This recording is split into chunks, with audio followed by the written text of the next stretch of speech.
Hi friends. அமெரிக்காவில் பார்த்தீங்கன்னா வீக்கெண்டில் ஏதாச்சும் ஒரு ஈவெண்ட் நடக்கும்.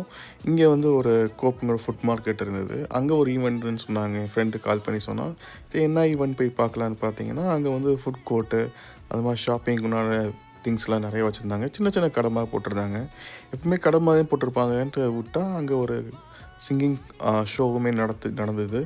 அது செம்ம வைபாக இருந்தது. பக்கத்தில் பார்த்தீங்கன்னா சாய், அந்த கூல் ட்ரிங்க்ஸ் எல்லாமே வந்து ஒரு ஸ்டால் மாதிரி போட்டிருந்தாங்க. நமக்கு சாம்பிளிங் கொடுப்பாங்க. அதையும் சாப்பிட்டு அங்கே வரவங்க எல்லாமே சில் பண்ணிக்கிட்டு இருந்தாங்க. மேக்ஸிமம் எல்லாருமே பார்த்தீங்கன்னா ஷாப்பில் வந்து வாங்கி சாப்பிட்றத விட இங்கே வந்து அந்த டான்ஸ் பார்க்குறதுல ரொம்ப வந்து ஈகராக இருந்தாங்க. இங்கே பார்த்தீங்கன்னா சின்ன குழந்தைங்க முதற்கொண்டு எவ்வளோ ஜாலியாக டான்ஸ் ஆடிக்கிருக்காங்கன்ட்டு. அங்கே வயசான தாத்தாவை பார்த்தீங்கன்னா, அங்கே முன்னாடி ஸ்டேஜ் முன்னாடி மட்டும் தான் இருந்தார். அப்புறம் அங்கே வந்து எல்லாருமே சேர்ந்து அந்த ஸ்டேஜில் பாடினவங்களும் சேர்ந்து கீழே டான்ஸ் ஆட ஆரம்பிச்சிட்டாங்க. இதே மாதிரி நம்ம ஊரில் இருந்தால் எப்படி இருக்குன்னு கீழே கமெண்ட் பண்ணுங்கள்.